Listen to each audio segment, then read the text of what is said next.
Bienvenidos a Argumentados, y antes llamado Opino y qué. El día de hoy vamos a abordar la temática de la pobreza. ¿De dónde surge esta percepción de la pobreza? ¿Qué es la pobreza en sí? Cuando era pequeño, yo creía que la pobreza era básicamente no poseer el dinero suficiente para adquirir los juguetes o básicamente los componentes que me llenaban de placer al momento de realizar proyectos. Me consideré pobre por el mismo hecho de no tener ese factor económico que me permitía, digamos, adquirir aquellas cosas que podrían suplir mis necesidades o que yo creía que eran mis necesidades. Eventualmente, con el pasar de los años, descubrí que la pobreza no se delimita solo a ese tipo de visión. La pobreza no solo está regida por la limitación económica, también surge a partir de la carencia o las necesidades o la propia privación de ciertos bienes o servicios que nos pueden imponer la sociedad, el Estado y hasta el propio mercado. Dejé de lado esa visión de que la pobreza simplemente es no tener dinero y comprendí que la pobreza se puede extrapolar a muchos ámbitos y puede ser desencadenada por varios factores. Entendiéndose eso, ¿qué opinan? ¿Qué es la pobreza para ustedes?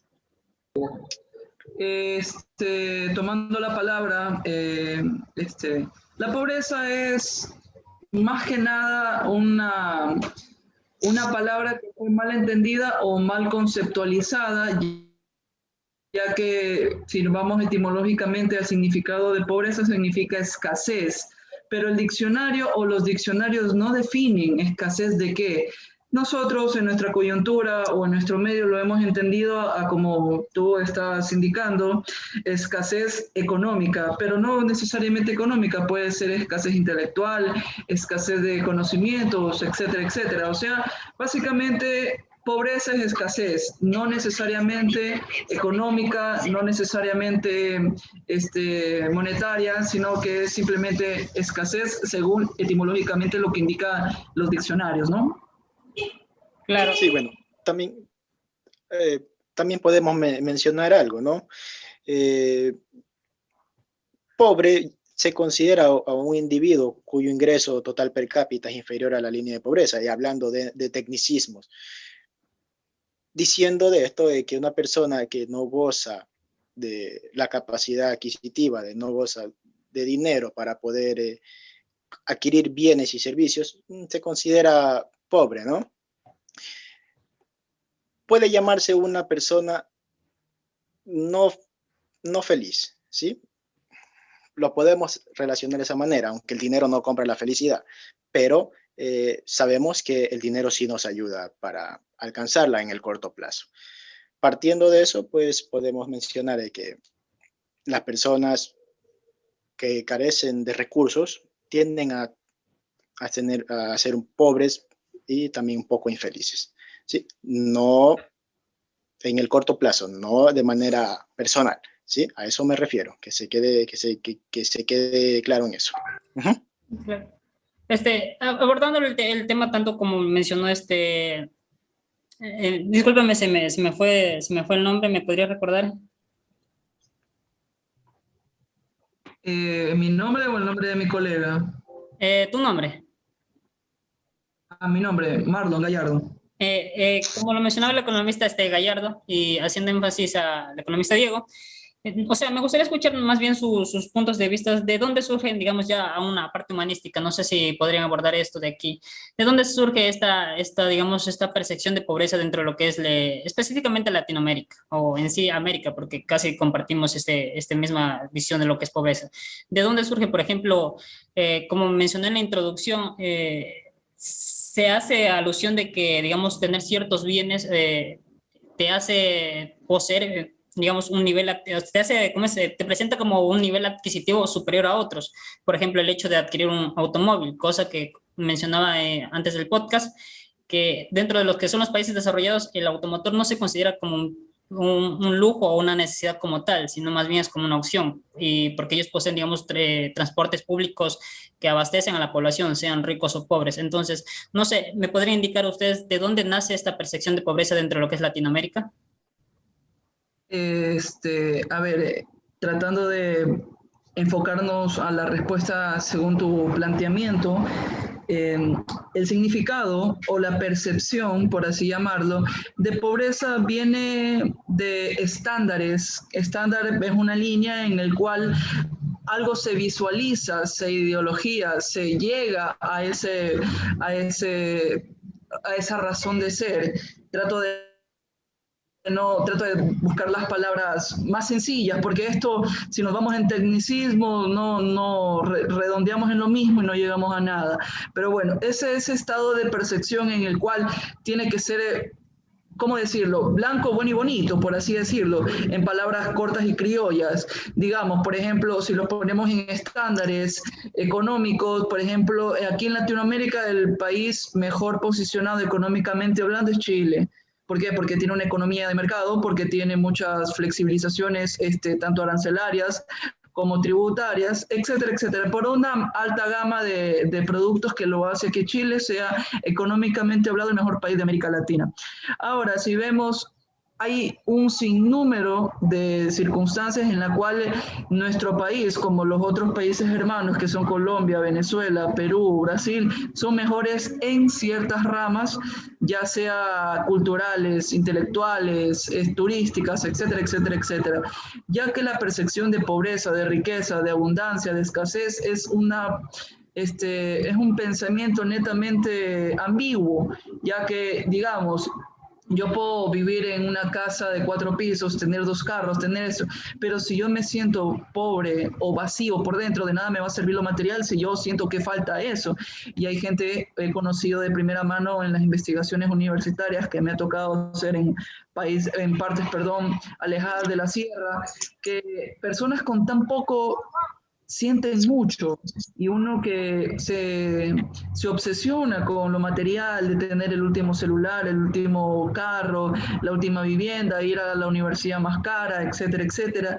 Y hay personas que con tal de tener el pan del día son tan felices, nos hacen replantearnos toda nuestra forma de ver las cosas. Por eso digo que eso es muy ambiguo, ya que eso es la percepción de cada uno de nosotros. No hay un tema generalizado.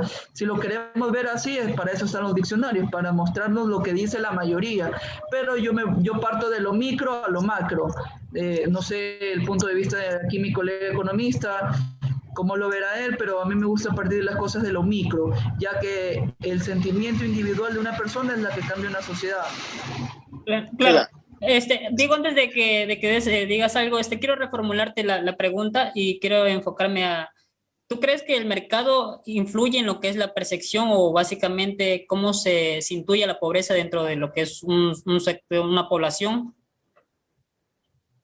A ver, si tú me preguntas si las fuerzas del mercado determinan la posición de un individuo, te tengo que decir que sí, ya que nosotros somos homos económicos, que nos dejamos llevar por las percepciones del mercado. Lamentablemente estamos tan atados al mercado de que si sale mañana los últimos Jordan, los últimos Nike o la camiseta del Barcelona, la gente hace largas filas, porque yo estuve en un centro comercial, por eso digo, disculpen la hora, estuve en un centro comercial, y veo que hay una larga fila para una camiseta yo soy barcelonista, sinceramente, pero una camiseta de mala calidad, de pésima calidad, con referente a otras marcas que te ofrecen más por menos, por $80, queridos compañeros, la fila casi llegaba afuera del centro comercial. O sea, la percepción de la necesidad que nos ha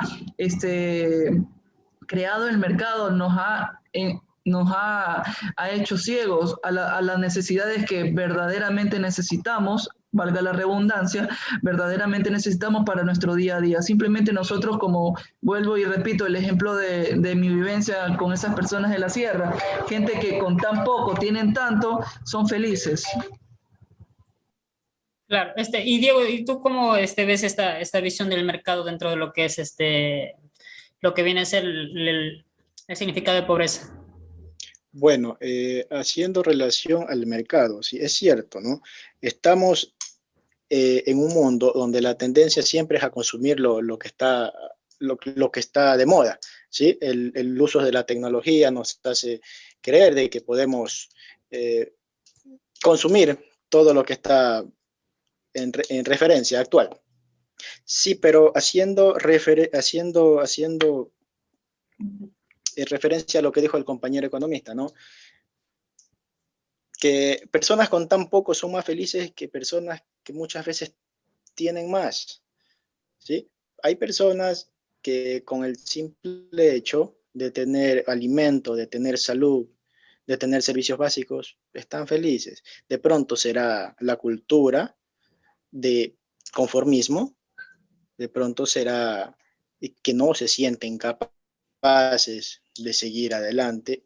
Hay otras personas que de una u otra manera tienen más recursos porque lucharon, porque se sacrificaron, estudiaron, y otros también porque hicieron cosas que no debían, ¿no? Pero así, esto es así, esto es así. La pobreza yo pienso que tiene algo que ver con la mentalidad de las personas, ¿sí? La mentalidad de conformismo. A ese punto yo voy, del cual podemos salir siempre con un cambio de pensamiento. Uh-huh. Claro. Yo hago una pregunta así para todos en general y también si los demás compañeros tienen alguna pregunta hacia los economistas, sería bueno que las plantearan, pero les hago el siguiente planteamiento. Este, ¿se puede vivir con los recursos básicos, o sea, con los recursos necesarios y no considerarse pobre? ¿O infiere mucho lo que es las políticas de Estado para definir qué es pobreza? No, perdóname si lo digo así, pero hay dos grandes errores en el planteamiento que estás indicando. Las políticas públicas no influyen en nada en la vida de los individuos en consecuencia con la percepción de cada individuo.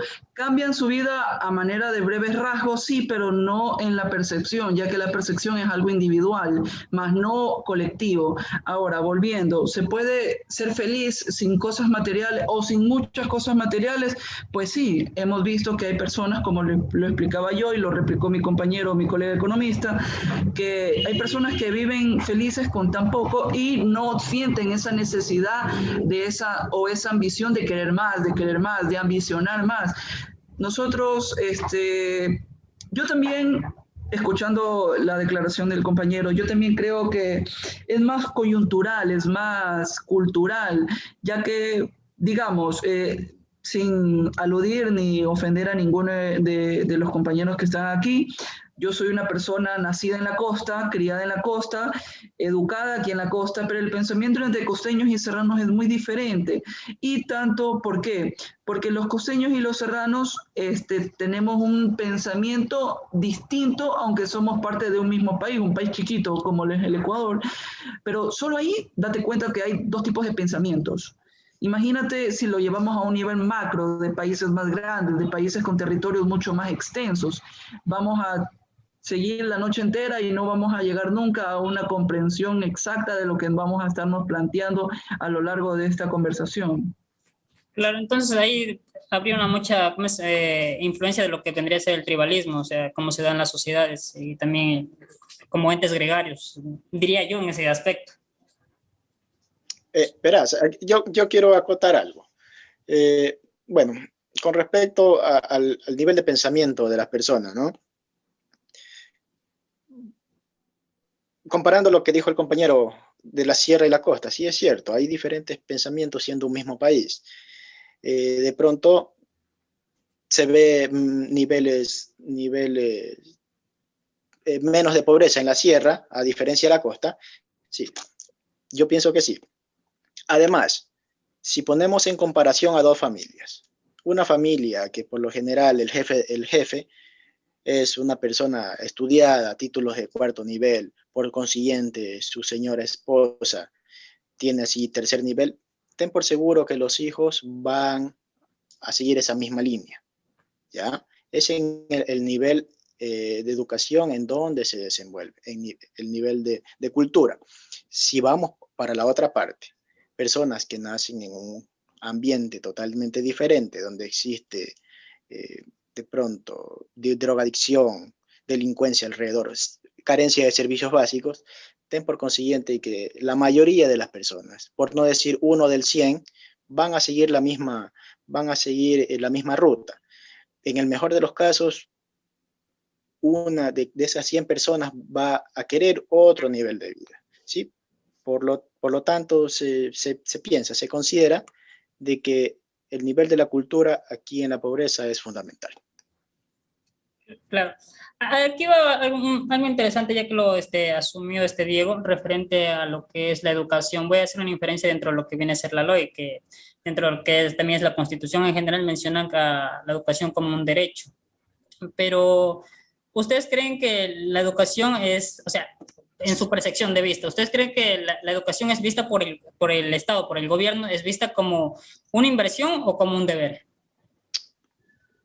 Depende porque todos los estados, o bueno, la mayoría de los estados que quieren una sociedad bien educada, bien formada y bien establecida, necesitan tener una educación primero de calidad.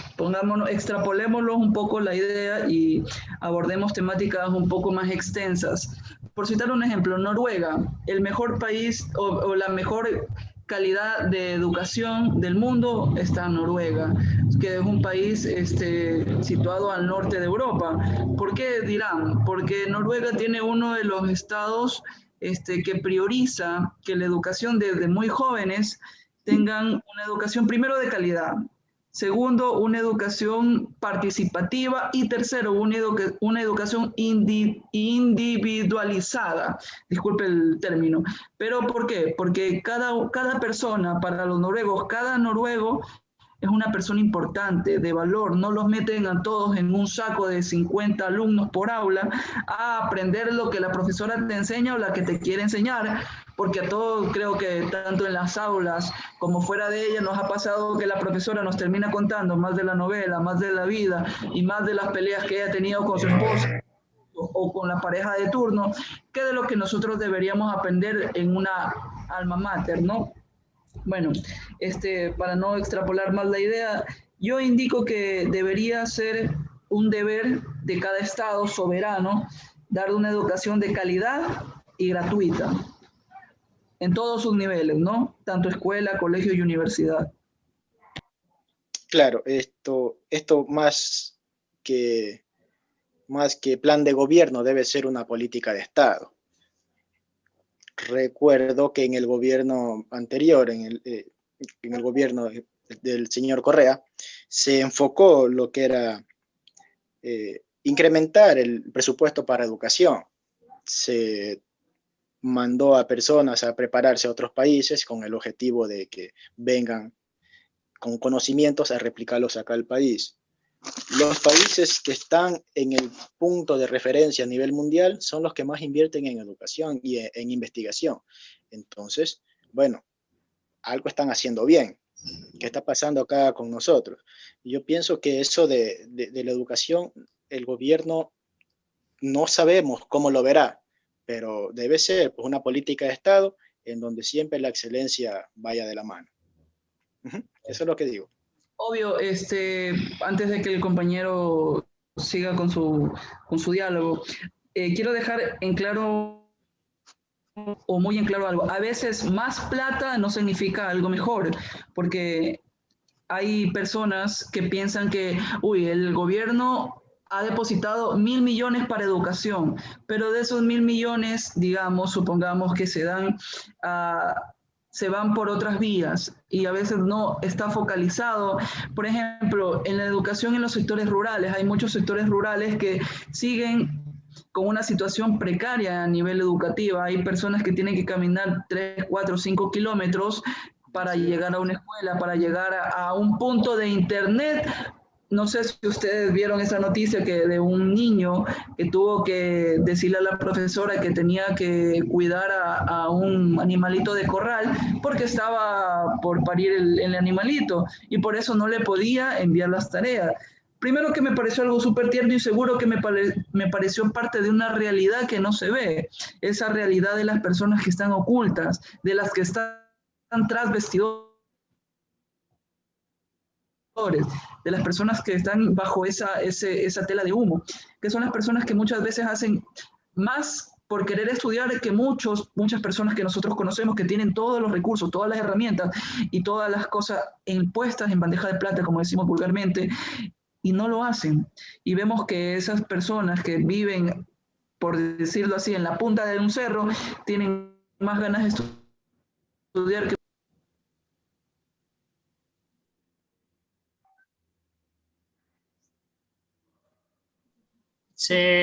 ¿Es mi generación o se nos cortó el audio del economista?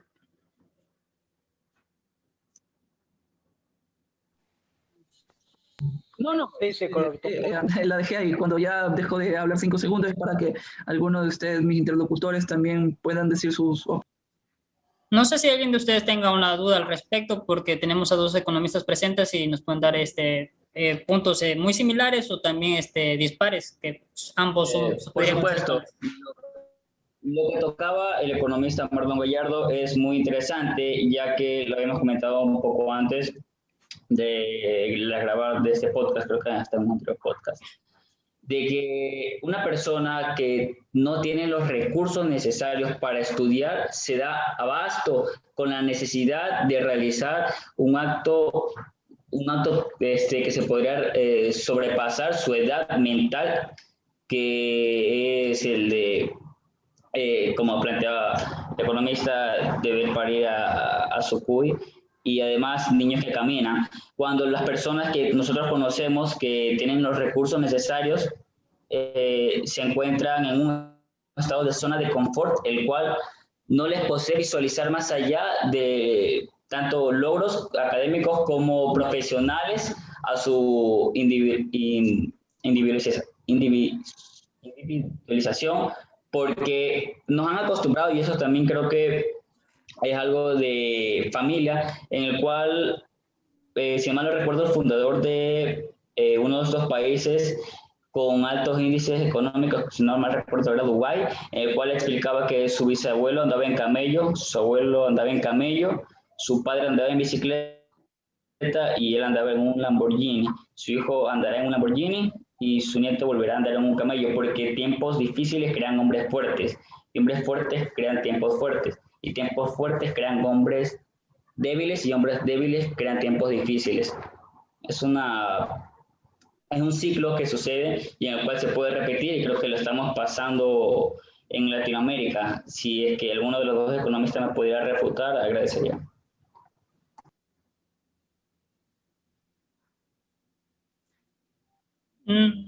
No sé qué opinas, Diego, tú al respecto del tema. Yo solo puedo mencionar que no solo es un factor o indicador que determina que si vas a ser pobre o no. Por ejemplo, tenemos lo que ya había conversado con Yara, lo que en Internet se conoce como mentalidad de tiburón, y no sé si los economistas lo han escuchado, pero esto hace referencia a la temática de las personas de que si trabajas lo suficiente o luchas lo suficiente, vas a lograr una riqueza determinada o vas a salir de un estado de pobreza determinado.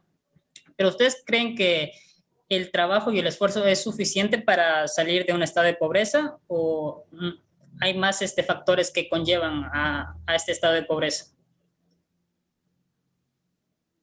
Bueno, yo pienso que sin duda alguna las ganas de salir son fundamentales a más de tener educación, de tener recursos, ¿sí? Porque de una u otra manera, una persona que quiere salir adelante, pues busca la manera de hacerlo. Aprenderá en el camino, tendrá muchas dificultades, pero a final de cuentas va a superarse. Y para esto es fundamental tener una mentalidad fuerte, ¿sí? Si no tienes una mentalidad fuerte, pues créemelo que va a ser difícil, incluso vas a llegar a un momento en el que te vas a decir, quédate nomás porque no puedes hacerlo. Pero hay personas que han logrado mucho por su mentalidad y por sus ganas de seguir adelante, ¿sí? Es lo que te puedo decir. Si puedo comentar, bueno, acotar algo. Yo creo que también lleva en juego las situaciones en las que se encuentran las personas. Juega un papel importante, ya que hay ocasiones en las que no importa cuánto lo intentes, no importa cuán fuerte sea tu mentalidad, hay ciertas situaciones que dan este empujón para obtener el resultado, que es salir adelante, obtener riquezas, bienes, etcétera. Y antes de eso, como dijo Joan, yo quiero abordar ese tema que yo considero que Diego está entrando a una falacia generalista.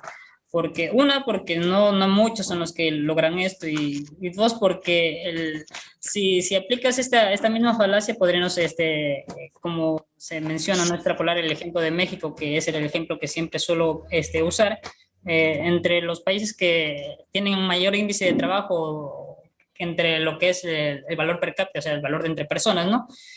Vemos que son los países que más trabajan, pero tienen de los niveles ¿cómo es? Adquisitivos más bajos referente al nivel de horas que se elabora. Entonces, no vemos un desarrollo como tal. Por eso decía que si es suficiente esta mentalidad o hay más factores que determinan un nivel de pobreza, porque recordemos que hay ciertos sectores o poblaciones que necesitan, digamos, ese empujón, como mencionaba varios de los que intervinieron. Pero si no se da esto, ¿de qué sirven las ganas, las ansias o el poder intentarlo cuando las puertas se te cierran? Cuando un gobierno delimita lo que son las plazas de empleo, cuando se le impide a los estudiantes el ingreso, cuando la educación se privatiza, o simplemente cuando la situación económica, por ejemplo, un gran ejemplo de esto es la pandemia, termina ¿cómo es? Negando o aislando a las personas dentro de lo que viene a ser este ámbito. Entonces, no solo sirven las ganas, por eso digo que Diego entra dentro de esta falacia generalista, y no sé qué opina el economista Gallardo. A ver, escuché a mi colega, estoy de acuerdo en la mayoría de las cosas que dijo. Hay cosas que ya no dependen de la persona, ya dependen del entorno, del ambiente. ¿Por qué? Digámoslo así, seamos más simples, más bohemios al hablar. Sacarte la madre, por así decirlo, en Ecuador no es lo mismo que sacarte la madre en Estados Unidos, que sacarte la madre en Suiza o que sacarte la madre en Venezuela. Son países con, primero, poderes adquisitivos diferentes, con monedas diferentes, exceptuando el ejemplo de Ecuador y Estados Unidos, de entornos totalmente diferentes. Por ejemplo, la carga tributaria de un país con otro cambia. Sinceramente, ganar lo mismo que gana un venezolano en Venezuela no es lo mismo que un sueco en Suecia, perdón, o un estadounidense en Estados Unidos, ya que la carga tributaria de esos países los hace que ganen o que disfruten más o menos de esa remuneración. Poniendo un ejemplo claro, digamos, todo persona que está asegurada tiene que pagar el 9.45% de su sueldo,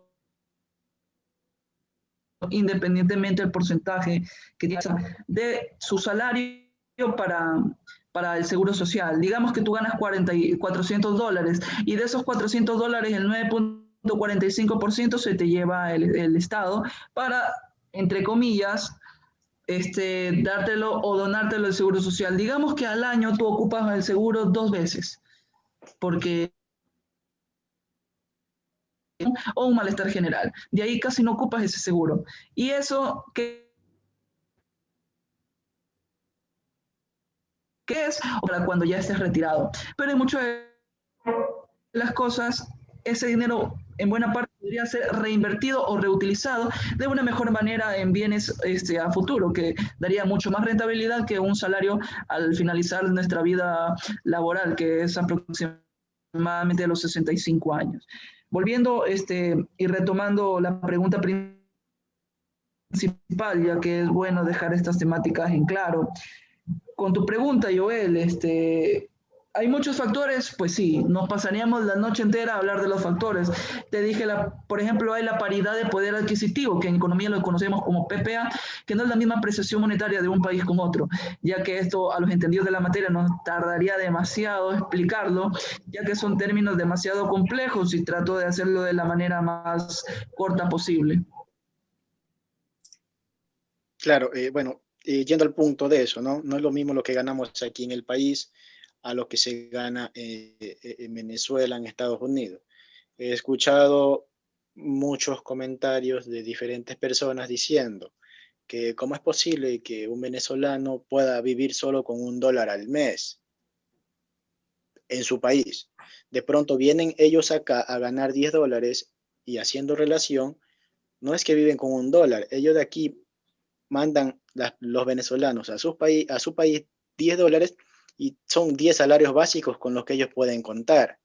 No podemos hacer relación de un país a otro por el nivel de poder adquisitivo que posee y ni por el índice de precios, ¿sí? A lo mismo, ¿no? De pronto aquí en el Ecuador ganamos $8 la hora, en Estados Unidos se gana 20, $22 la hora. Son de pronto la misma moneda, pero diferentes contextos. Es cierto lo que menciona el compañero. ¿Mm? Pero podemos extrapolar, por ejemplo, este mismo ejemplo de que no se pueden realizar comparativas, obviamente, en el que es el cambio monetario, pero referente a, ya que me tocamos el tema de la No, es que pobreza y de lo que viene a ser la igualdad y desigualdad, ¿ustedes infieren que se puede dar desigualdad dentro de un entorno de pobreza o la desigualdad no puede ser eliminada, sea en un entorno de pobreza o sea en un entorno donde esta no exista o sea mínimo? ¿Siempre va a haber desigualdad?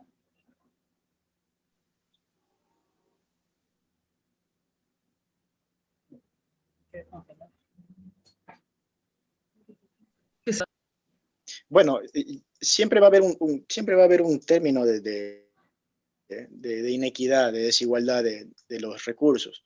Estamos en un mundo en donde el 20% de la población tiene el 80% de la riqueza y en el 80% de la población se divide el otro 20%. Pienso que nunca va a haber una igualdad de 50-50, porque como mencionamos, siempre los que hacen un poquito más de esfuerzo en su trabajo son los que van a tener mayor parte en eso. Lo que sí tenemos que hacer es ver una regulación para que no haya total inequidad. Vemos a países como India, ¿sí? En donde existe mucha gente rica, con mucho poder adquisitivo y a su vez mucha gente pobre, siendo un mismo país. Entonces, yo pienso que nunca va a haber un equilibrio en esto. Siempre se va a repartir un 80-20, repito, 20% que maneja el 80% de la riqueza y el 80% de población que maneja solo el 20%.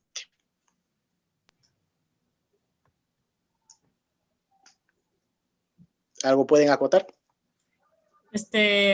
Para el economista Gallardo, una consulta. Entonces, como menciona el economista Diego, dice que la desigualdad no se puede, bueno, eliminar dentro de un sistema económico, siempre va a existir, porque va a haber una persona o un X grupo que siempre va a tener un mayor poder adquisitivo.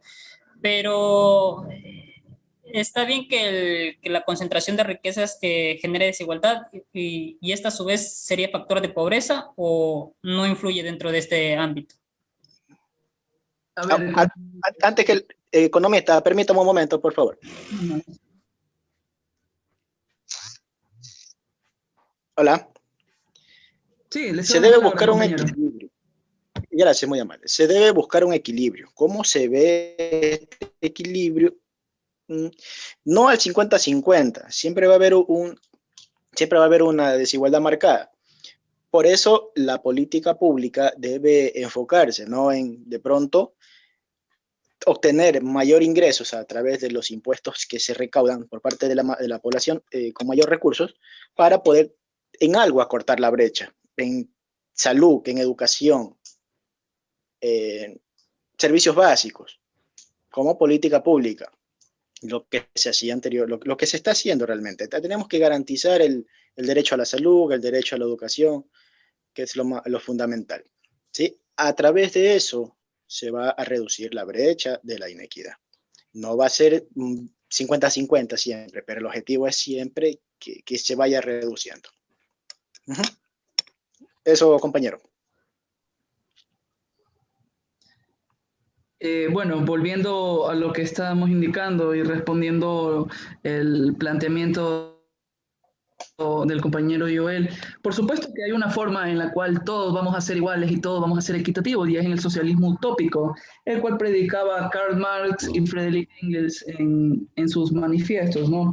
Ese socialismo donde no existe el capital privado, donde no existe los capitalistas opresores. Ese es el socialismo que al ser humano por encima del capital, y el que pregonaba nuestro expresidente Rafael Correa Delgado. Pero les quiero decir una cosa y aclarar algo, ya que todo lo escrito a veces no es aplicable. Mi compañero economista entenderá que en muchas de las ocasiones los libros o los manifiestos que nosotros hemos leído en las aulas de clase, ni el 20% de lo que está escrito es aplicable en la vida real. ¿Por qué? Porque, como se dice vulgarmente, la tinta aguanta y el papel aguanta todo, pero lamentablemente la realidad no es así, porque la coyuntura, el ambiente y los países no son o no pueden ser escritos, porque todo cambia. Digamos, un porcentaje puede cambiar de la noche a la mañana en un santiamén. Un índice puede cambiar de la noche a la mañana en un santiamén. Por eso no hay algo escrito, no hay una tabla. Por eso nosotros los economistas nos visualizamos en que todo depende, nada está dado, nada está escrito en piedra, como se dice vulgarmente. Todo depende, va a depender de muchos factores, de un sinnúmero de factores. Así que la pobreza es algo, por eso yo lo digo, es algo primero de percepción más que algo, un estado en sí. Es algo de percepción. Eso es simplemente lo que yo puedo acotar y lo que yo entiendo y comprendo de la percepción que nosotros tratamos de dar a una palabra que se ha prostituido mucho.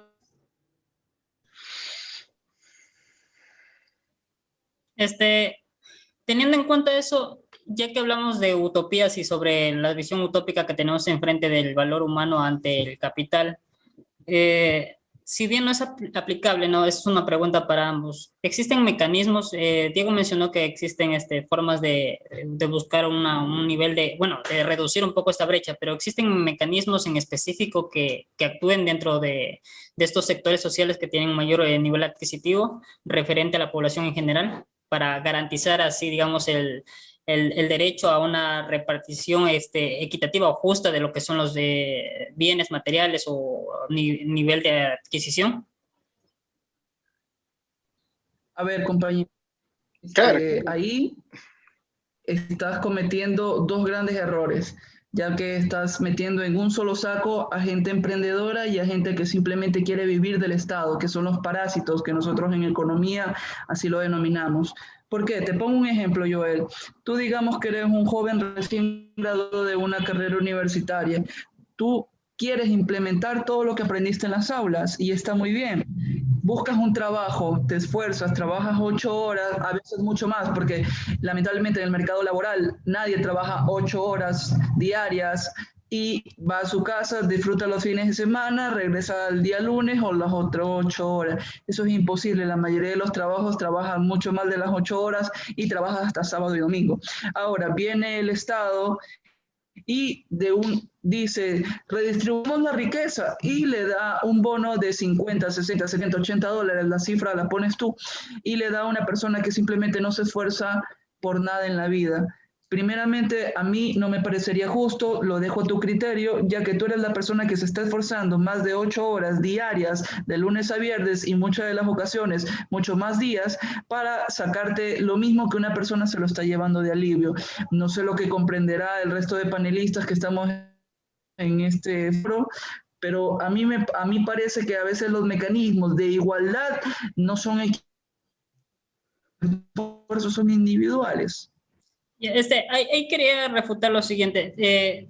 No sé, siento que tu visión se centra mucho en lo que son los tecnicismos, por lo general, porque obviamente intentamos abordar desde la temática técnica, ¿no? También, pero desde un valor humanístico. Es algo que por lo general los estados no incluyen dentro de esto.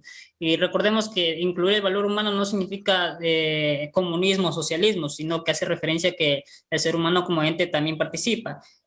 ¿A qué me refiero con el hecho de redistribuir la riqueza? No me refiero a que quitemos el dinero a las personas que más se esfuerzan o no, pero sí existen grupos de personas que tienen un nivel adquisitivo totalmente absurdo y recordemos que su nivel de riqueza no surge de la nada. La riqueza no surge, la riqueza ya existe como tal y se va repartiendo.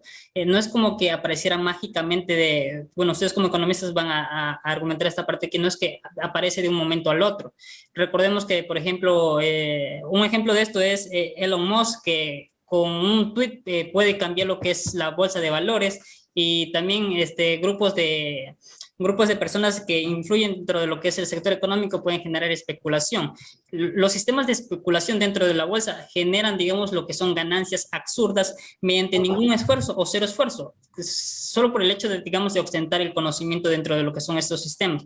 Entonces, sí existe, digamos, la retención de riquezas por ejemplo, dentro del sector especulativo, que es algo muy alarmante y que dentro de lo que son los sectores económicos está permitido. Y muchos países ni siquiera tienen reglamentación para evitar la especulación. Y ya les mencioné el caso de Elon Musk. Por ejemplo, tenemos el caso de, si no me recuerdo, de GameStop, que bastó que una persona influyera dentro de lo que era eso, dentro de lo que era el valor de esta empresa, para que se dispararan sus acciones. Entonces vemos como hay ciertas personas que sí influyen dentro del mercado. Claro que el mercado tiene su propia vida, no depende de nadie, pero sí hay personas que pueden reivindicar o cambiar el curso de estos sistemas económicos. Ese es mi punto, porque a la final recordemos que muchas de estas riquezas surgen a partir de los pequeños consumidores que son los que otorgan los beneficios. Tenemos grandes corporaciones o los denominados monopolios que van destruyendo lo que son la libre competencia y es algo que jamás de discutirse si es o no es cierto, nos damos cuenta que sí va segmentando los mercados y va desapareciendo los pequeños sectores.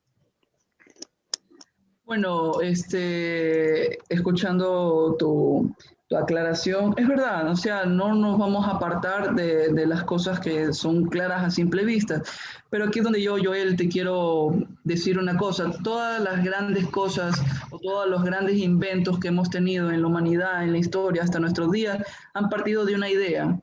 Y esa idea se ha ido fomentando, fortaleciendo y esclareciendo y cristalizando en muchas de las ocasiones para poder ser lo que son hoy en día. Es verdad, no digo ni no satanizo a Jeff Bezos, a Elon Musk, a todas las personas, los grandes influyentes, pero ellos partieron de una idea y lucharon por su idea y son las grandes personas que son hoy en día. Que sus acciones repercuten o no a nivel comunal, a nivel internacional, es verdad, pero imagínate, ¿qué sería del mundo sin John D. Rockefeller? ¿Qué sería del mundo sin los grandes inventos, sin el señor Benz, que fue el creador del primer prototipo de automóvil que hoy lo seguimos utilizando? ¿Qué serían de esas personas que han hecho y se han generado sus riquezas en base a inventos, en base a ideas? Todas las riquezas parten de una persona o de un grupo de personas que pensaron diferente.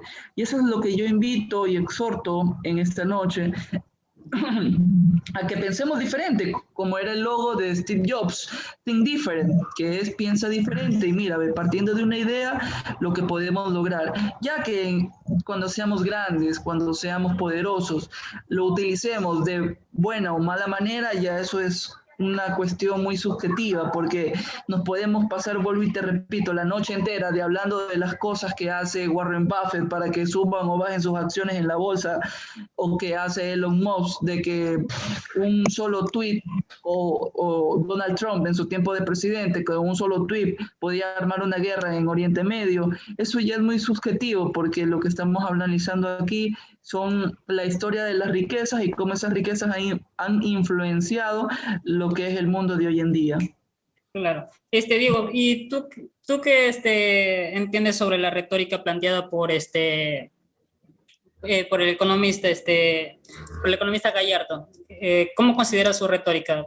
¿Eres afín a ella o estás intermedio? Bueno, partiendo de la pregunta que mencionaste anteriormente, como de pronto algún mecanismo para reducir la brecha de la riqueza.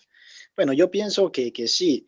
Aquí, como política de Estado, se tiene que ver cómo las personas que tienen menor poder adquisitivo, menores recursos, puedan salir adelante.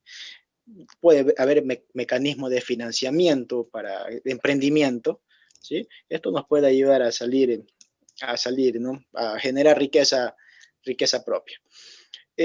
Bueno, yo quiero acotar algo con respecto a lo que mencionaron de la información, de la bolsa de valores, que personas eh, con un solo tweet, con un solo mensaje pueden cambiar el rumbo de la economía. Es cierto, es cierto. Aquí hacemos énfasis a algo. El dueño de la información es el que siempre va a tener la riqueza. En su momento, los dueños de los medios de producción son los que siempre van a estar al frente. Ellos van a tener proletariado, personas, trabajadores, y ellos son los que van a generar la riqueza. El dueño de la información es el que siempre va a estar al frente. Eso es lo que yo puedo acotarles. Claro. Un punto que mencionó el economista Gallardo. Economista Gallardo, usted mencionó que el tema de, por ejemplo, de los bonos de desarrollo, los bonos de desarrollo social, ¿no? Lo que viene a ser el denominado bono que conocemos aquí por, usted planteó que, o bueno, lo que yo entendí de su planteamiento es que no le parece correcto. Así que quiero reafirmar eso. ¿Le parece correcto o le parece que está mal planteado o en términos simples no debería implementarse o debería implementarse de otra forma? Bueno, respondiendo a tu pregunta, Joel, todos los bonos, según la temática económica, o todo subsidio es momentáneo. Un subsidio no puede ser permanente porque el país donde se lo aplica quebraría. En este caso, los países, si nos vamos a la retórica económica, no pueden quebrar porque son transportables a lo largo del tiempo. Eso es lo que nos dice la retórica económica. Ahora, la retórica simple nos indica que un bono o una ayuda del Estado indica que sirve momentáneamente para que tú salgas de ese bache económico y puedas solventar tus ingresos hasta que encuentres un medio, un trabajo, perdón, que te sirva para ya no vivir de ese bono. Pero lamentablemente el ecuatoriano promedio lo ha entendido de que es una ayuda vital de por vida para que yo pueda vivir cómodamente. Les pongo un ejemplo claro. En países desarrollados, llámese Alemania, llámese Noruega, Dinamarca, tienen bonos para las personas que han quedado desempleadas, disculpen. Y ese bono sirve hasta para que ellos encuentren un empleo bien remunerado y puedan ya no depender del Estado. Pero eso es para que esa persona no caiga en la mendicidad ni en la desnutrición crónica. Pero no es un mero conformismo, ya que en Latinoamérica, y esto es sin tildar a ningún compatriota ni a ninguna nacionalidad, nos hemos acostumbrado a las dádivas que nos han dado los estados populistas y socialistas y nos hemos conformado a eso. Para mí, económicamente hablando, ninguna ayuda, ningún bono, ningún ayuda del Estado debería ser para siempre, debería ser ningún subsidio debería ser para siempre, debería ser progresivo y por una línea corta de tiempo. No Claro, sé lo que opine mi colega. Antes de que haga la intervención, Diego, voy a aclarar una cosa. Recordemos, y es algo muy importante, que dentro de lo que son los derechos humanos y también de lo que viene a ser los de la Constitución, establece que hay grupos de prioridad. No sé cómo relativizas tú el tiempo, pero aquí le vamos a dar la pauta, Diego, a ver qué opina de esto. Creo que tiene más conocimiento en esta parte, ¿no? Pero hay grupos vulnerables que entrarían, o mejor dicho, prescinden de este tipo de bonos de desarrollo durante toda su etapa, durante toda su vida, y porque son grupos especiales. Por ejemplo, tenemos las personas de capacidades especiales, personas que presentan un nivel de discapacidad, tenemos a adultos mayores que por obvios motivos no pueden realizar determinados trabajos o no pueden formarse dentro de los trabajos, obviamente porque tuvieron problemas dentro de lo que son el sector económico, no se desarrollaron como profesionales y todo eso. Entonces ellos entran dentro de ese grupo y la Constitución y tanto como los derechos humanos los establecen como personas de prioridad, que todo Estado debe garantizar su bienestar. Y no sé tú, Diego, ¿qué opinas desde este punto? Así es. Compañero, disculpe, le tomo la palabra para dejar claro mi planteamiento. A ver, no estoy de acuerdo que un bono se dé a todo el mundo, pero vuelvo y repito, creo que no quedó clara mi intervención. Yo sí estoy de acuerdo en que personas, por ejemplo, a mí me parece perfecto que al menos el 1% de la plantilla de una empresa esté conformado por personas con capacidades especiales, me parece perfecto.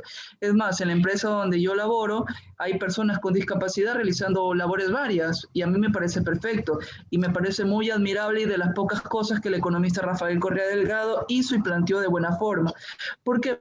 Porque es una forma de sentir útil a esas personas que antes eran marginados, eran menospreciados, todo.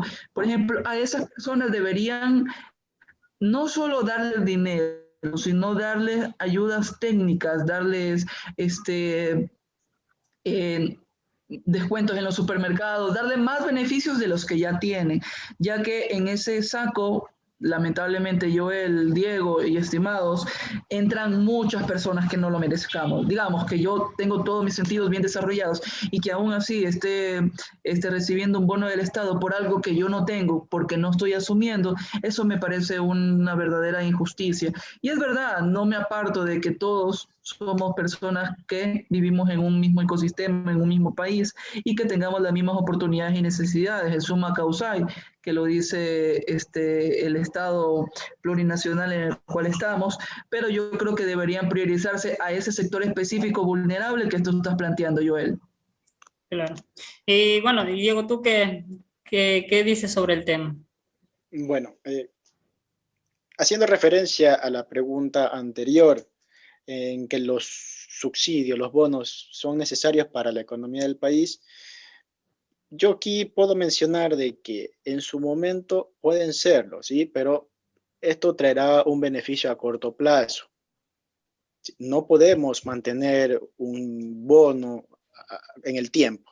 Es contraproducente para la economía del país. En el momento actual, yo pienso que va a ser de mucho beneficio los 60 o $120 que el gobierno del señor Lenín Moreno pues quiere inyectar a la economía nacional. Yo pienso que va a traer un efecto positivo. ¿Por qué? Porque en este momento la economía del país está carente de circulante y si inyectamos el dinero, pues va a haber un movimiento de capital. Eso es bueno, sí, pero no se lo debe mantener en el plan. Además, aquí tenemos que enfocar también los subsidios de los combustibles, ¿sí? Otro tipo de subsidios del gas. Yo pienso que a los combustibles ya se le quitó actualmente, ¿no? Se le quitó porque el precio del combustible va de acuerdo a la brecha de la subida de los derivados del petróleo en sí, ¿ya? Pero yo pienso aquí que también es necesario para el país actualmente ir quitando el subsidio al gas licuado de petróleo, al gas que nosotros consumimos en la cocina. Es necesario, pero no debemos hacerlo de un solo golpe, debemos hacerlo de manera progresiva. Con eso cerramos ahí la pregunta. Con la parte de los bonos para las personas de tercera edad, personas con discapacidad, el término es personas con discapacidad, no con discapacidad, con capacidades especiales, capacidad diferente. El término reconocido en la Constitución de la República es personas con discapacidad, tanto visual, auditiva, intelectual, física, o son 5. Ya lo voy a recordar al otro término, así espérenme por favor. Pero yo hago referencia a qué es necesario que a estas personas hay que darles esa ayuda, ¿sí? Es necesario. personas que generalmente han sido discriminadas, yo pienso que es necesario el apoyo para ellos. Mucho más, hay que evaluar a las personas que de pronto tienen un 70% de discapacidad, personas que están por una discapacidad física postradas en su domicilio. No podemos pues, exigirle que vaya a un trabajo, que vaya a ganar dinero. Tenemos que darle una ayuda.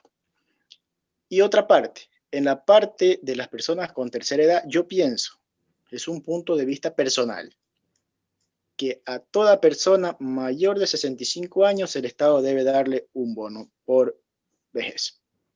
A toda persona, independientemente de que si tiene dinero, no tiene dinero, por principio de igualdad, toda persona mayor de 65 años, tercera edad, debe recibir un bono por vejez. No sé qué piensa el resto, es una opinión personal mía, pero si vamos a un principio de igualdad, todo mundo debe recibir, pasado los 65 años, un bono. Tenemos bonos por discapacidad, que actualmente muchas personas han lucrado. Tenemos a personas dentro del legislativo que actualmente no se dio a conocer de que utilizaron sus carnets de discapacidad para obtener bienes de lujo. A eso realmente hay que regular, ¿sí? De pronto, hay personas que tienen una discapacidad física porque no tengo la mitad del dedo meñique. Piensen ustedes, ¿es necesario que a esa persona se le dé un carnet de discapacidad física? Le pongo en consideración. Cosas así, eso hay que reformular, pero indiscutiblemente a las personas, tanto de personas con discapacidad, y a personas de la tercera edad, yo pienso que es necesario ayudar. Ver mecanismos de cómo financiar eso es lo que es la tarea del Estado, ¿sí? Es la tarea del gobierno de turno y como política de Estado, pues, ver cómo se va a solucionar eso, pero es necesario. Economista Gallardo, tal vez algo para acotar a lo que mencionó el economista Diego, o si no pasamos a una temática final, pero antes que nada voy a aclarar algo. Por motivos, digamos, de tiempo, ¿no? Voy a intentar abordar el tema de lo que es trabajo, ya que entramos en la temática de lo que son los seguros y dentro de lo que son los bonos de vejez y todo esto, porque quiero abordar este tema y no sé si después después en otra segunda parte seguimos abordando las temáticas, porque estoy partiendo de las establecidas en lo que es la pobreza multidimensional, establecidas por lo que es el INE, que eran 4 indicadores que se dividían en diferentes subgrupos, pero de momento vamos a terminar con lo que es el trabajo y seguro social. Y referente a lo que dijo el economista Diego, ¿no tiene algo que argumentar o refutar, o qué piensa referente al planteamiento? A ver, el economista y colega aquí ha expuesto su opinión personal, y referente a su opinión personal no tengo nada que decir, ya que el economista tiene un planteamiento y una forma de ver diferente a la mía, diferente a la suya, Joel, y diferente a la de todos nosotros.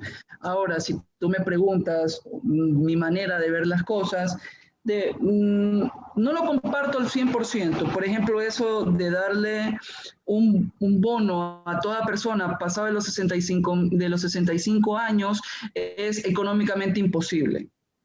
Es económicamente imposible, ya que si hablamos en términos éticos, sería ético, sí, pero no sería monetariamente conveniente ni políticamente correcto, ya que sería un rublo que el Estado no ha considerado y de lo cual podría haber mecanismos, lo que yo trato de indicar es que no todas las cosas se resuelven con dinero. Por ejemplo, la cédula de cada uno de nosotros va a tener un chip integrado.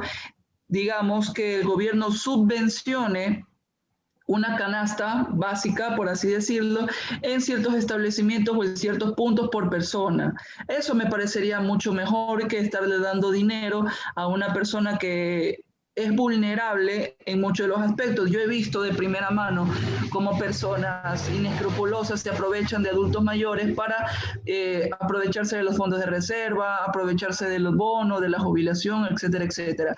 O sea, yo me hablaría del plano de beneficios sociales como son reducción de pasajes, reducción de tarifas, una canasta cada cierto tiempo, atención médica personalizada a su domicilio. Eso es dignificar al adulto mayor.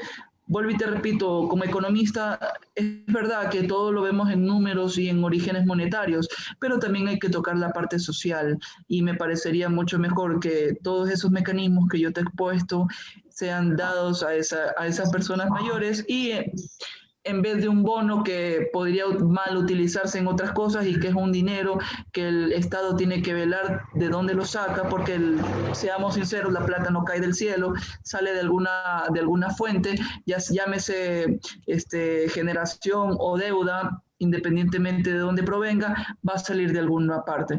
Yo creo que con esa aclaración, Joel, termino y podemos proceder a otro tema. Ya, dentro del tema que mencioné que vamos a abordar lo que es trabajo y seguridad social, me gustaría solo abordar el tema de trabajo y como ya les dije, al final me gustaría, como un siguiente podcast, seguir abordando las siguientes temáticas que tenemos todavía, las temáticas de hábitat, vivienda, las temáticas de salud, que las mencionamos de forma superficial, pero me gustaría profundizar en ellas.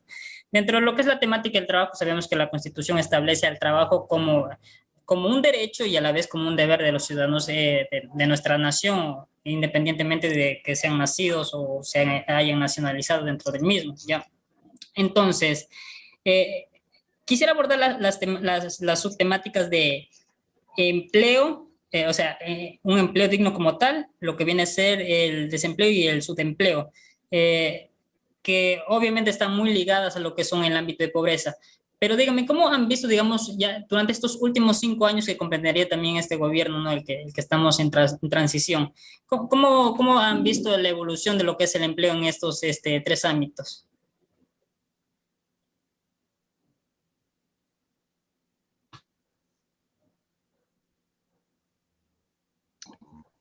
Bueno, voy yo. Sí, yo pienso que el empleo ha dado un giro rotundo en este último gobierno. Sí, hemos pasado de empleo al subempleo. ¿Sí? Y esto se ha fortalecido, el subempleo, ¿no? Esto se ha fortalecido a raíz, en este último periodo, en la pandemia. Debido a la pandemia, todo va a cambiar, desde nuestros hábitos hasta nuestra forma de trabajo. Habemos personas que tenemos la oportunidad de tener un empleo, pero hubieron muchas personas que a raíz de la pandemia tuvieron que salir de sus empresas. A otro punto, otro poco de personas, y de acuerdo a la ley humanitaria, pues pasaron a ganar la mitad de lo que ganaban normalmente, siendo otra manera de subempleo. ¿Sí? La capacidad adquisitiva de las personas se ha reducido totalmente. ¿Sí? Esto no solo tenemos que culpar al gobierno, realmente ha sido una situación que nadie esperaba, ¿sí? Pero ahí tenemos que ver mecanismos para reformular todo este tipo de temas, ¿no? Tenemos que ver mecanismos para ver cómo se va a mejorar la capacidad de empleo nuevamente. Tenemos que ver financiamiento, tenemos que ver capacidad, tenemos que ver educación de las personas para, en este caso, emprender, para tener mejores oportunidades de generar recursos, ¿sí? Yo pienso que va a tener que haber una política de incentivos a las empresas para nuevamente generar empleo, ¿sí? Eso es lo que yo puedo mencionar.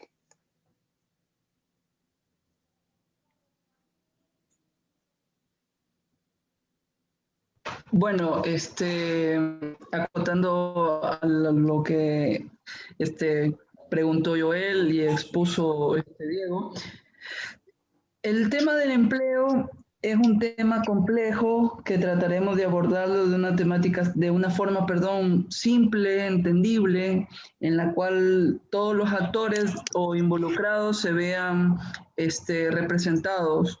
En lo que yo tengo que decir, el empleo en estos últimos 4 años, bueno, en estos últimos 3 años, porque el año de pandemia es un caso particular, no hay cómo compararlo con los otros 3 años anteriores al tema de la pandemia. Los 3 últimos años se han visto y vulnerado muchos derechos que como trabajadores formales hemos sido beneficiados. Ahora existe empleo, subempleo, empleo formal, informal, sectorizado, no sectorizado, etcétera. O sea, hay muchas denominaciones de lo cual es el empleo. El empleo formal es el que conocemos, hay una reglamentación, el de los 8 horas, más todos los beneficios de ley, etcétera, etcétera. Pero en papel, vuelvo y te repito, Joel, compañeros, el papel todo lo aguanta, pero en la realidad no es así. ¿A cuántos de aquí no nos ha tocado quedarnos muchas más horas de las que son trabajando? Y eso es lo que vulgarmente y malamente conocido se llama en nuestro país como ponerse la camiseta de la empresa, que es el no reconocimiento de las horas extras y el esfuerzo que nosotros ponemos a realizar una actividad que no va a ser remunerada, ya que nosotros depositamos un recurso invaluable como es nuestro tiempo. El trabajo va a estar ahí, nosotros vamos a durar en un trabajo 1, 4, 5 años, saldremos de ahí, conseguiremos otro trabajo y duraremos otra vez otros 5, 6 años, pero esos 4, 5, 6 años que estuvimos en un trabajo y los otros 6 que estuvimos en otro, nunca más van a volver, nadie nos va a dar, o la vida no nos va a dar un checking por 12 años que hemos depositado en esos trabajos. Y sí debería haber una remuneración establecida y que la ley se cumpla a cabalidad, pero lamentablemente, estimados, eso no pasa y el gobierno, por más control que pongan, las empresas, o como vulgarmente se dice, puesta la ley, puesta la trampa, siempre van a ver así. ¿Por qué? Porque el empresario inescrupuloso siempre va a querer ganar. No con esto quiero satanizar a todos los empresarios, ya que hay empresarios que entienden y comprenden las necesidades que cada una de las personas tenemos, pero lamentablemente no todas las personas piensan con esa retórica. Claro, hay una parte interesante que tocaron ambos, tanto lo que, por ejemplo, mencionó el economista Diego, mencionó sobre lo que eran las políticas para apoyar lo que eran las empresas, o más que nunca por lo que está sucediendo, no, con lo de la pandemia, para mejorar lo que viene a ser el sector económico y por ende no perder ese número de plazas que tenemos aún dentro de lo que viene a ser el empleo formal, porque intentar recuperarlas es una situación muy complicada que muchos candidatos se han estado vendiendo. Y como mencionó el economista Gallardo, tampoco debe estar enfocado básicamente solo a la empresa y tampoco satanizar a la empresa como tal, porque tanto el individuo como la empresa son entes que no pueden estar irreconciliados, ambos dependen de sí mismos. Pero algo que he notado, y en este caso quiero enfocarme más al aspecto filosófico de ambos, o sea, desde su punto crítico, no más filosófico que técnico. ¿Creen que el Estado ecuatoriano, y con creer me refiero a una opinión más personal y filosófica, creen que el Estado ecuatoriano prioriza a las políticas empresariales, a las políticas relacionadas con el trabajador, con los derechos como es, los derechos laborales, porque la Constitución garantiza lo que es el trabajo, pero también garantiza el trabajo digno? ¿Creen que el Estado se enfoca mucho en las empresas? Si el cuestionamiento que tú indicas es que el Estado pone el capital sobre el ser humano, sí, es verdad. No tengo dudas de ello, ya que se ha visto en esta ley humanitaria, que de humanitaria, discúlpenme la palabra, no tiene nada, ni siquiera el nombre del membrete donde está escrito. Es como la ley de simplicidad económica para los microempresarios, que de simplicidad no tiene nada. ¿Por qué? Porque es un impuesto que le está indicando al microempresario que ya tiene que pagar algo sin saber cómo le va y todo. Y la resolución es que tranquilo, me lo puedes pagar a plazos. O sea, eso no es así. Tiene que haber una ley que fomente, que incentive, que exhorte al pequeño, mediano productor, así sea la persona que desde su casa, desde afuera, en su patio, venda chifles, le ponga una fondita, lo selle con una vela, derritiendo el plástico y lo venda a 25, 50 centavos, a que haga, a que incremente la mano de obra, a que le pague a la persona, al hermano, al primo, al sobrino, que lo ayude a hacer, que esa persona contrate a otra persona y cree fuentes de empleo poco convencionales, pero con el pasar del tiempo se harán convencionales. O sea, tenemos que crear los mecanismos para que esas personas que tienen ideas innovadoras puedan ser gente acreedoras a empleos en el futuro. Esas personas que tienen una idea diferente, pero por malas políticas públicas no han podido cristalizar esa idea, son las personas que están ahí afuera con una idea, pero sin el capital, pero sin el apoyo pero sin las políticas que fomenten que esa persona sea generadora de empleo en un futuro. Yo aquí puedo acotar algo también. Bueno, haciendo referencia a lo que mencionó el compañero, es cierto, ¿no? La ley humanitaria no cumplió, no cumple, y me atrevo a decir que no cumplirá el objetivo por lo que fue hecho, en papel. Se dice humanitaria, pero lo que ha hecho, pues, ha hecho desincentivar al trabajador en este caso. Llegas a un punto en el que, si bien un sueldo de $400 no te alcanzaba, trabajando 8 horas, ahora por trabajar 6 horas en papel te pagan 200, y llegas al punto en que trabajas hasta mucho más. No digo que el trabajo no construye, pero bueno, si vamos a realizar una política, pues tratemos de cumplirla. Haciendo referencia al otro, ¿no? La simplificación tributaria. Es cierto, ¿no? Escuché aplazar el pago del impuesto del 2% para pagarlo en noviembre. Es un poco complicado eso, ¿no? Bueno, yo aquí, estimados compañeros, y pienso como que ya se está cerrando el tema, que nosotros debemos cambiar nuestra mentalidad a no depender de un empleo. Debemos enfocarnos siempre a emprender, ¿sí? Así sea la idea más pequeña, tenemos que ponerle ganas, echarle énfasis a investigar, tratar de obtener todo tipo de conceptos, leer bastante y emprender. Va a ser difícil en su momento, pero con trabajo y esfuerzo se va a lograr el objetivo planteado por uno mismo. Claro, Eso es lo que puedo expresarles. Y para ir cerrando la temática, finalmente, lo único que puedo dar a consideración, y espero que me puedan acompañar en un futuro podcast para cerrar la temática de lo que viene a ser seguridad social, lo que es hábitat, y lo que viene a ser salud, entre otros temas, otros subtemas más. Quiero especialmente agradecer a ambos economistas por haber aclarado muchas inquietudes, haber refutado ciertos pensamientos que los tenía sesgados, y también por permitirme partir de mi visión e impartir lo que es el ámbito filosófico, el ámbito social.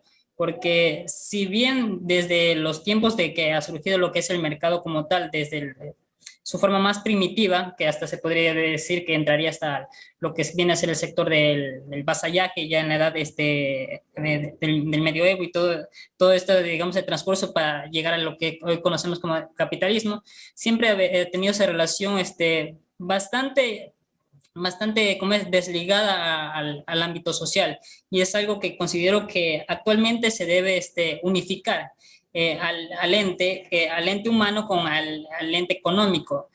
Ambos coexisten y ambos crecen dentro de un mismo ecosistema. El nivel entrópico de ellos sí va en crecimiento, pero se debe buscar un equilibrio como tal.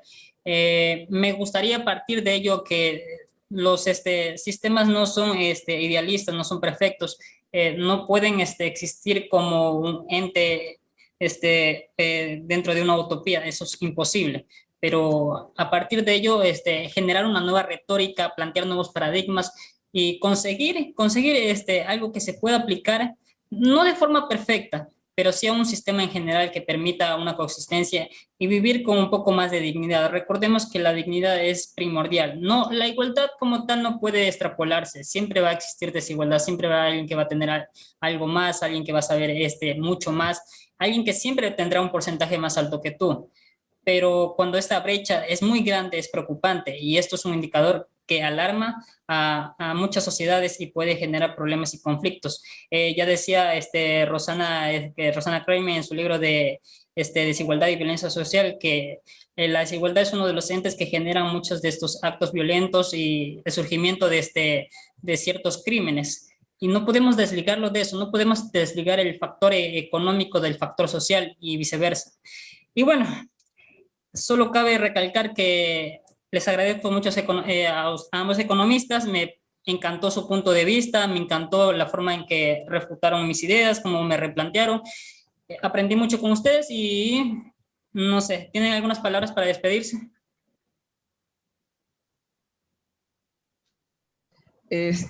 Claro, antes que nada, Joel, me ha parecido una retórica constructiva, un foro donde primero jóvenes han aprendido de todo lo que es la coyuntura nacional, de cómo nosotros desde el punto de vista un poquito más técnico tratamos de analizar cuestiones que la gente no habla, la que la gente no se pone a pensar un momento en lo que está pasando el día a día, simplemente que ya pasará, que es algo de hoy, que ya vendrán tiempos mejores, pero es algo de que hay que planteárselo porque es el futuro el que nos estamos jugando partiendo del presente. Así que muchas gracias por la oportunidad y encantado de estar en una próxima, ¿no? Gracias a todos los participantes también, al colega y a ustedes por la invitación, ¿no? Muchas gracias, economista Gallardo. Economista Diego, ¿algo que agregar? Y bueno, yo lo que quiero agradecerles por la oportunidad que me han brindado. Joel, muchas gracias. Espero haber estado a la altura de de los planteamientos dados.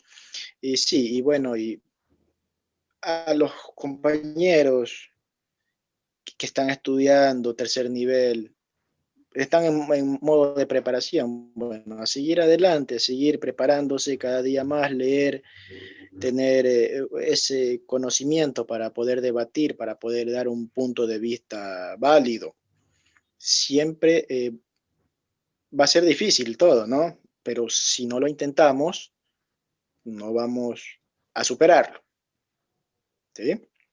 Y bueno, a decirles que el cambio que nosotros queremos es el cambio que nosotros tenemos que hacerlo. Nadie va a cambiar las cosas por el simple hecho de sí. Si nosotros hacemos un cambio, pues vamos a mejorar todo, ¿no?